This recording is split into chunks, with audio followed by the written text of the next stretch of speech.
ធ្វើដល់ស្រួលប៉ុណ្ណាទេអរគុណបាទ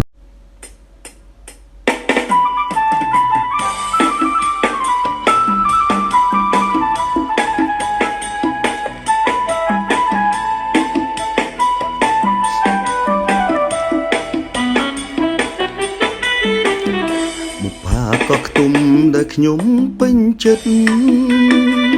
ស្រឡាញ់អាណិតអត់មានរសាយបងនាងទេសចរមកពីចំងាយជួបស្រងឆោមឆាយអូនគុំ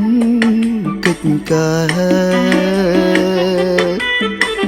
ទេសភាពទឹកឈូបងស៊ូទ្រាំចិត្តពេលយំងងឹតក៏នៅភ្លឺថ្លាយើងអង្គុយមើលអវមិនឆាហើយប្រដេញគ្នាតាមគង្គគាអើយ